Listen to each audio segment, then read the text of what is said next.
I want to thank Pierce and being asked to participate in this conversation. I know, as Andrea pointed out, there have been some challenging conversations about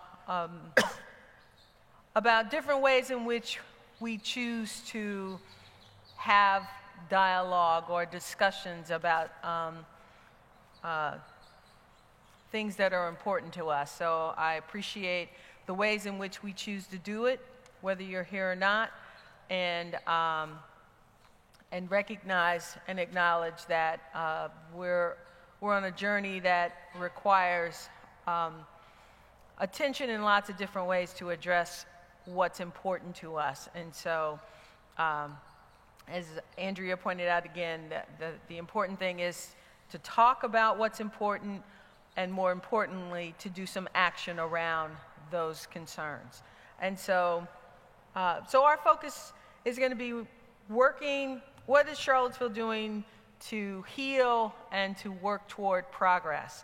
And I can't start this conversation out with you all without saying, mentioning something that was told to me many years ago when the conversation about healing came up and what that means for you. And this woman who was very, very serious and very passionate about what healing meant to her, she said, there are only two people who can heal me, Jesus Christ and my doctor. And so when you talk about doing any kind of healing, you have to be very, very specific about what are we being healed from, and what is that going to look like as we move forward. So one of the first things I want you to do in introducing yourselves is to talk about what are your thoughts on inequities in general, in social justice in general, because what happened here last summer was awful. But when you talk about dealing with social issues and social justice, it didn't begin with August. It most certainly didn't begin with July. And I was in Emancipation Park last May when I remember the alt-right first marching around the park during the middle of the day and coming into the park and intimidating some of the vendors who were at the Festival of Cultures. And so when we talk about anniversaries, some of that stuff is going to be happening really soon for some people. But also for a lot of folks who have been dealing with injustice all their lives, it didn't just start with last summer. So talk to us, and we'll start with you, Mr. Thomas. What have been the inequities that you have noticed in the city of Charlottesville and the surrounding area that have been concerns for you? First and foremost, one of the major concerns I think that we must be real with ourselves and understand exactly what we can do to improve the city. You know, it's been a lot of things that's been said, a lot of things that has and hasn't been done. But I think, looking at ourselves and putting ourselves in other places and other positions to understand, what someone else may be going through in order to bring about change. Mm-hmm. And when I speak of or even think about racial discrimination, I know it exists, but I'm not sure if it's all racially motivated. Mm-hmm. I think that it may be character discrimination. I think that a lot of times people may use race as a crutch, and say because they may feel that some misfortunes may have happened in their life and they may not have the right job, they may not live in the right home, or they may not be around the right people. And all of that contributes to what you think life should be like and what you may perceive life to be. But you have to be real with yourself and look in the mirror. And some of the things that you may be looking at may not even be racially motivated. It may be you. It may be you looking at yourself, feeling guilt because you haven't accomplished the things that you have or you want to accomplish. So therefore, you're pointing the finger at everyone else because of your failures. And you cannot look at society as failing you. You may be failing yourself and not doing what you need to do. So I'm not so much into like the past. I'm into the present and into where we can go tomorrow. I understand that a lot of people of all different races have sacrificed their lives, but we need to move forward. And looking at what has happened last year, you know, that just tells me that, hey, something needs to be done. But it starts here. It starts with us talking. It starts with us realizing that we need to take accountability for our own actions. And we need to be proactive and bringing about a change, not only to the city of Charlottesville, but a change to ourselves. That's my position. Okay, thank you. Thank you. Well, thank you all for taking time out of your afternoon to be here today and for having me. When I think of inequities and social justice in this country, I think of a problematic paradigm that many of our elected leaders and community members turn to. If we see one person who has beaten the odds and made it to the top, let's say, then we think that we've countered inequity. If they can do it, so can everyone else. That paradigm traps us from looking at the systems of oppression and the systems of inequity and injustice that perpetuate in our communities, in our societies. While individual relationships are absolutely crucial to understanding our communities, understanding the lives of those who we share a common experience with, we have to move beyond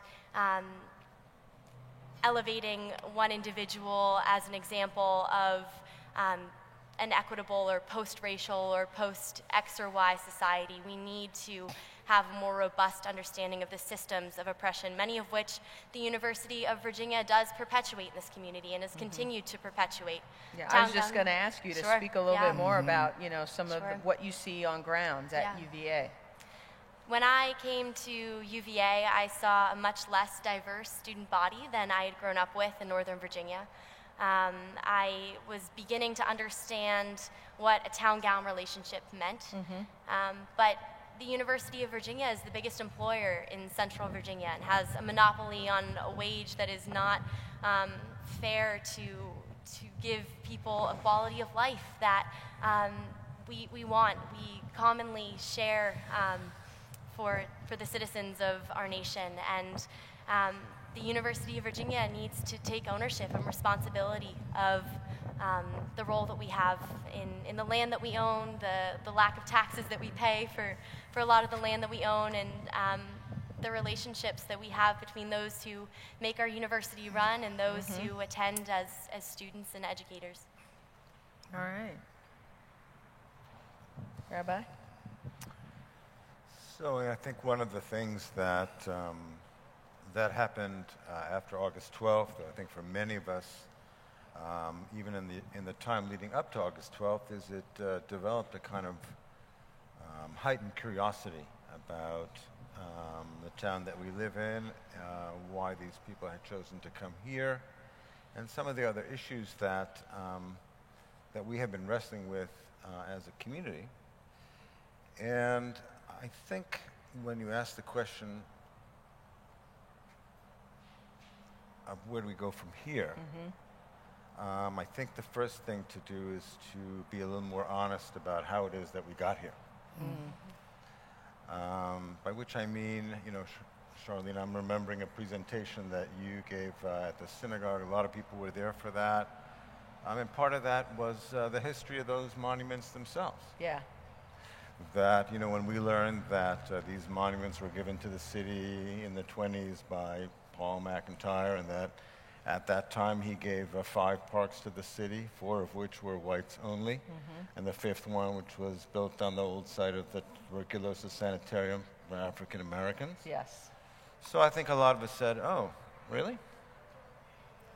And then we started to say, you know, So you start to ask yourself the question, well, if African Americans had been represented in this town and on that city council in proportion to their population and their role in the city, do we think the city council would have accepted 4 whites-only parks and 1 only for African Americans? And then you start to ask other questions. You start to ask, well, what gives that decision, for example, any more legitimacy in our eyes?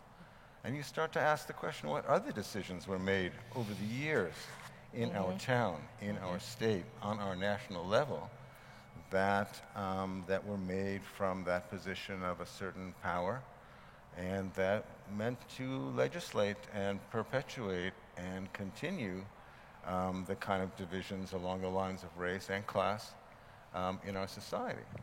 And you begin to realize that we are living in a structure that has been given to us that's almost invisible. And I, for one, just speak personally, I want that to be more visible. I want to know more about that. I think that we need to be honest about that history.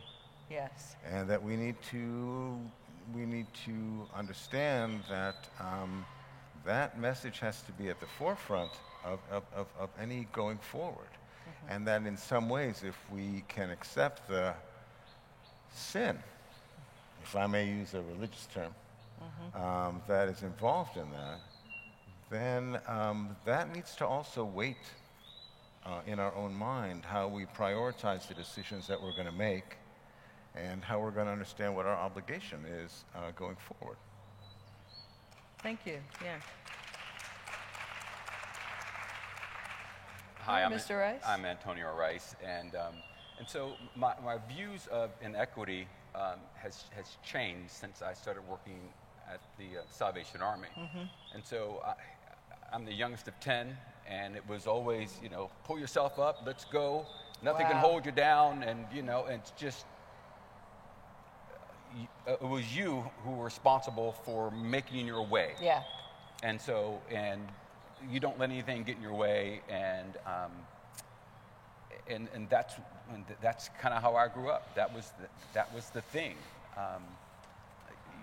You took ownership in your own success, and if you had to work harder, then you worked harder. If you had to work longer, you worked longer. But it was all on you. And then, and that's just where has been my come from, and that has served me incredibly well. Since working at the Salvation Army, and even before then, you see it, poverty doesn't know a race. Right. Poverty doesn't know, mental stability, abuse. So the folks who we serve come from all different kinds of backgrounds.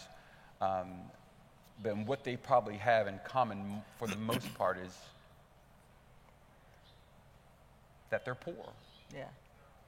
And so when I hear the word inequity, I look at the fact that when folks come knock on our door and saying, hey, this has happened, something happened that led me to you, and then now it's my job. And so they kind of, and I don't want to get into what your next question might be, but also another come from it's like, am I my brother's keeper? Right. And so when you see the inequity, when you see your fellow man in dire straits, I think that's, and this is my city. And so when I, just like, this is my city, just like if you were to come into my home. Hey, I'm thirsty. Well, here's some water. Gosh, I'm starving. I hadn't eaten all day. Well, let's get you something to eat. This is my city. The citizens, I'm your brother's keeper. Right. And so that kind of gets in a little bit into your next question. But in regards to the inequities, it's a dual-edged sword, and it's expensive in Charlottesville. It is, and we have poor people in Charlottesville, obviously, and obviously they need resources, they need help, they need guidance. That's why there's over 700 nonprofits in Charlottesville. That's right. That's a good thing. It's a good thing. We have a lot of good people who want to do good things.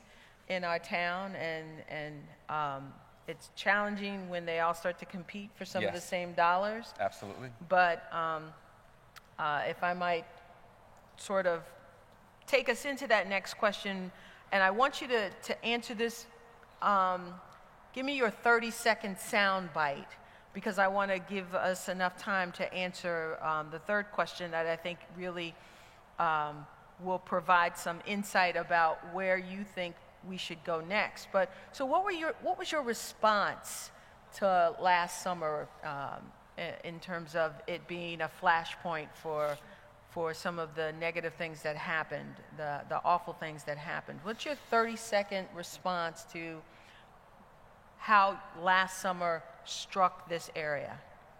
Why don't we go back this way? And so, Antonio, I'll ask you to go first. And so how it was, you said 30 seconds, that's not Yeah. fair. And so, Not fair.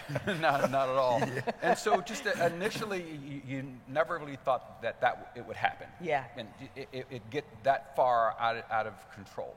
I was absolutely fascinated by that. Just the fact that folks would come and there would just be this display of hate.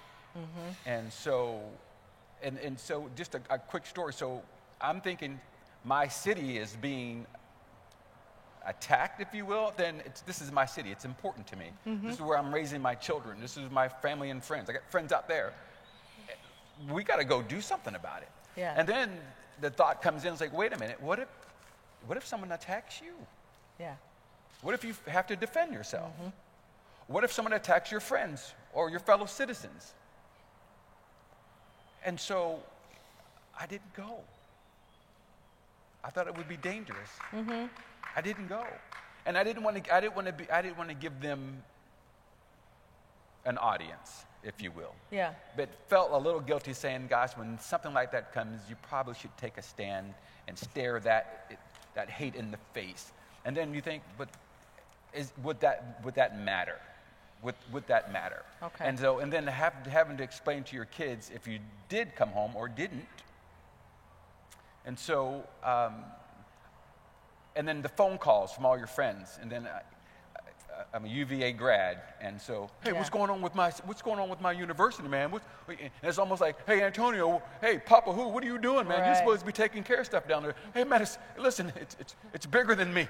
It's Yeah. bigger than all of us. Yeah. And so, harboring a little bit of that responsibility of not being there, and so. And then the excitement. I know you're cutting me off. I'm getting the hook. I am. And then just the possibilities of what we have before us. I'm right. excited about And that's that. what I want you to hold that I'm thought, gonna hold because I'm that. going to come back to you on that. Rabbi. So in my little more than 30 seconds, I'm timing you. I'm going to have to share that. Go. Really, I feel, in a Yeah. sense, part of the story of August 12th that I feel I need to bring forward, in a sense, is what it was like for our community, and I speak now about the Jewish community in particular, Yes. to experience, not just the signs and the symbols, but to actually come face to face with the kind of hate that we had actually seen on the websites. I mean, I think I looked at more neo-Nazi websites before the rally than I ever cared to see in my life. But it's one thing to see that kind of hatred, that kind of anti-Semitism, those crackpot conspiracy theories that we thought had been buried Right. and discredited forever, but to see them really alive and vivid and walking in the streets was, I think, a kind of a very traumatic experience for our community in particular. Yeah.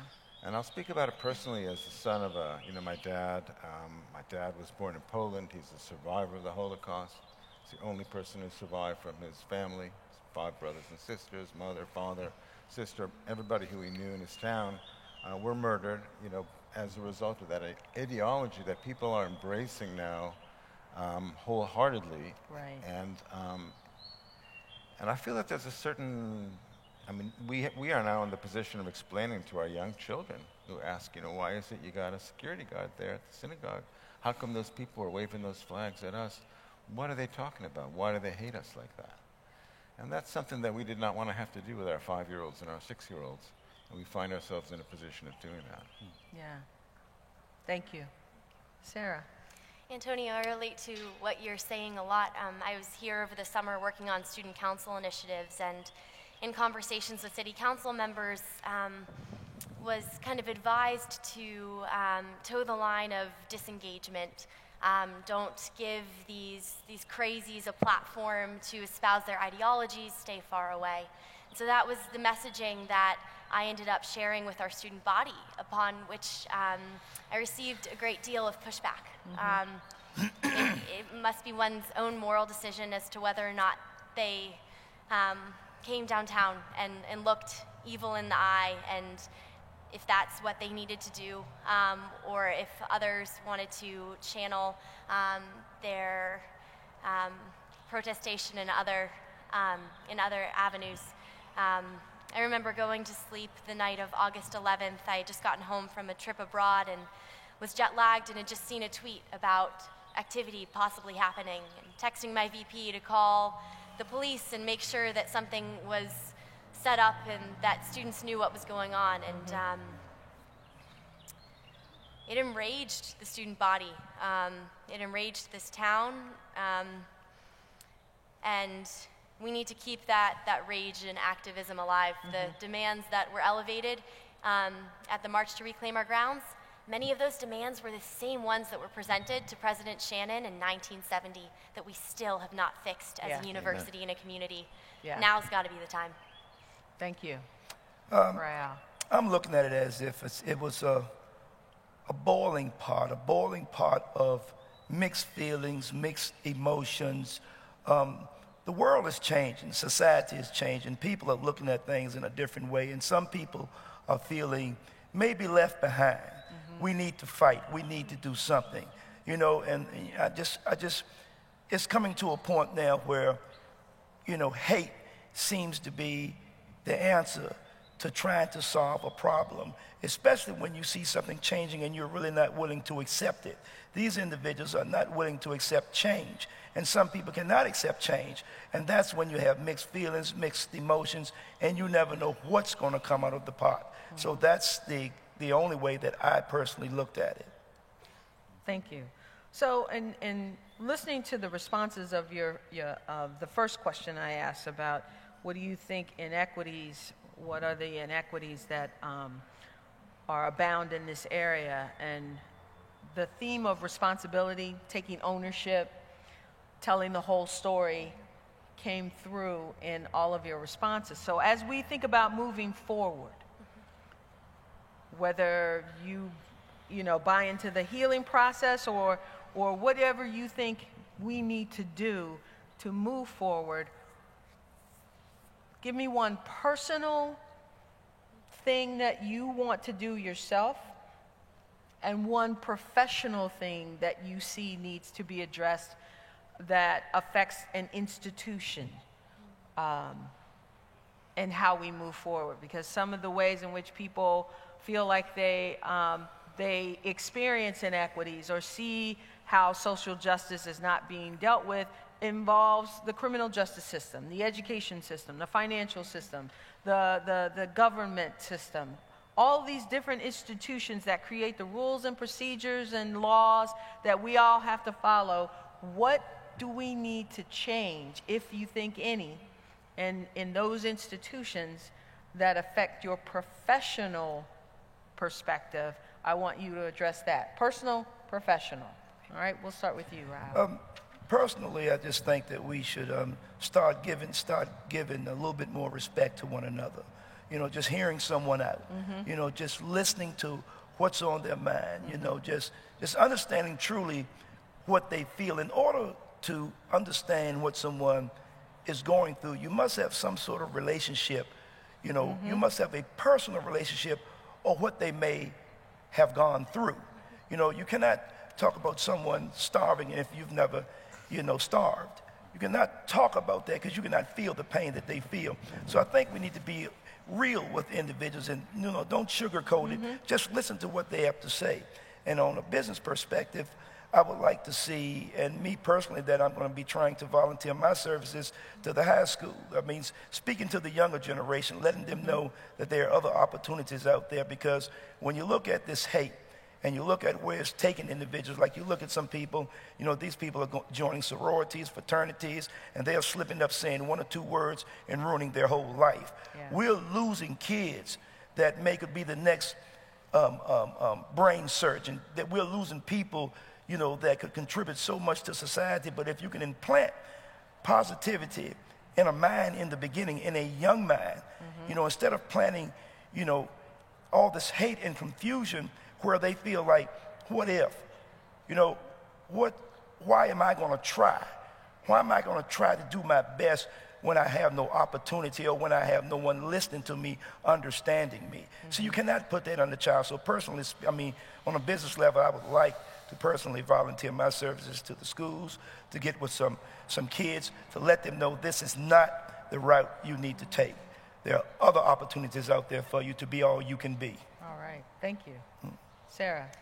I think especially within the university sphere, there is a great deal of criticism of talking, but not doing much. The university convenes a committee to discuss the problems of the history of segregation, but what are we doing about it?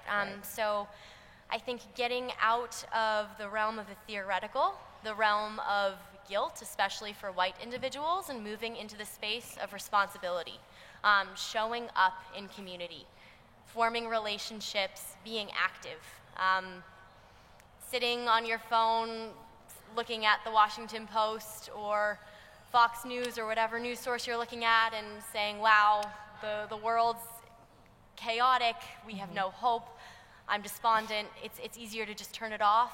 I'm numb. That doesn't fix anything. So getting active, showing up, making yourself uncomfortable, putting yourself in situations that you wouldn't normally find yourself in, are not only empowering for you as an individual, but speak to the sense that we've all been discussing of community and how my freedom is tied to yours. If you're oppressed, then I have to be oppressed as well. Right. And on a professional level, realizing that this oppression that someone in my community shares is mine, and that you actually have healing to do as someone with privilege. I think at the University of Virginia, a lot of people say, wow, what happened in August might have been really sad, but I might be a white upper middle class male, and this doesn't really affect my everyday experience.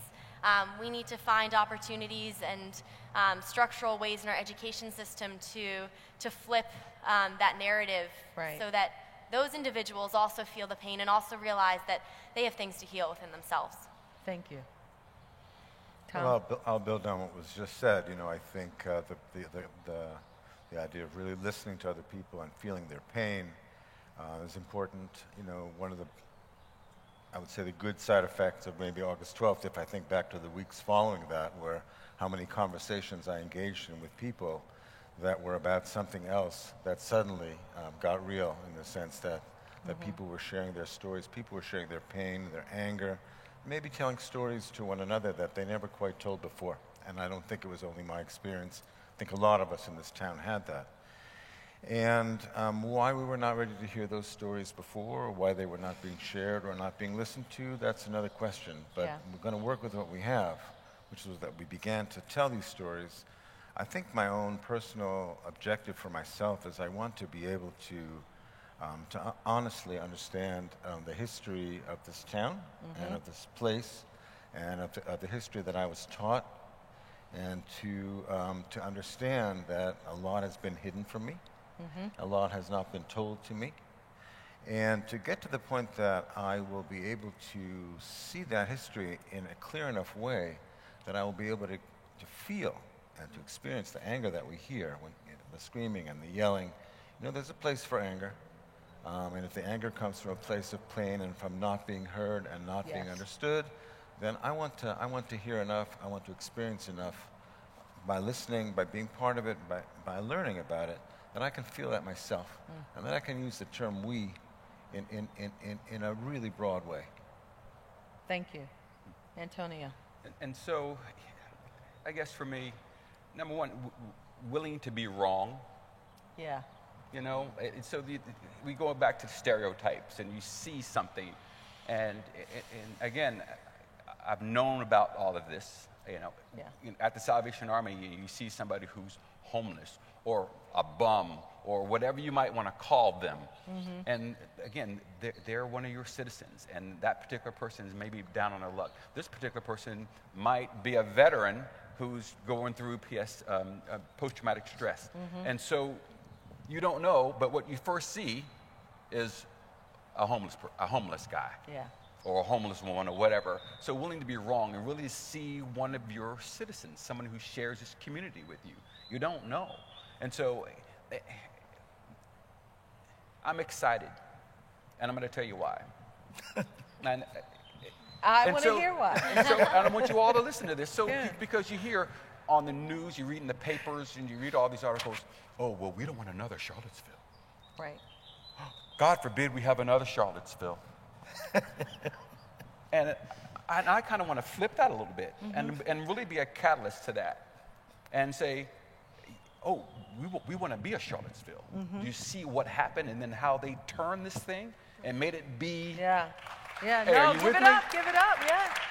This is our town. Yeah. And so we have the university, the number 1 or 2 public institution in the country. We have these incredible businesses here, incredible people here. What a great opportunity. Yeah. And it's fertile ground. This would be so awesome. I mean, I want to be a catalyst to that. I want to be a part of that thing when people say, "Hey, boy, we could be a Charlottesville." Whenever happens. Ooh, we could be a Charlottesville. We could be the gold standard, and I want to lead that charge. Yes. Amen. That's All where right. I am. Well, and I thank you, ditto to everything that's been said, and I can't say enough about what it means to listen to somebody else's story. So personally for me, listening to more stories is what I think is really critical and has done a lot for giving me something to think about when I've got some of those narratives in my head when I see certain people and I'm thinking, oh, okay, that's what their story is all about, until I sit down with them and find out, oh no, I was wrong. And giving myself permission to be wrong and to make mistakes is one of the things that helps me step outside my circle of comfort. Because until we start doing that, it's going to be really hard to listen, because we're going to only be comfortable listening to the people who are saying the same thing that we all say. We've got to be willing to listen to some of those things that are difficult, that are challenging, and stuff we don't know. In your circles professionally, we need to be asking the question, who's not here at the table? And why aren't they here at the table? And then do something about it. Because we can talk all day long, but if we don't attach some action to some of that talk, then we're going to be stuck in that same place, always asking ourselves, why can't we be another Charlottesville? Because if we're going to be a verb, I want that verb to be positive. Absolutely. Let's give all of our panelists a hand.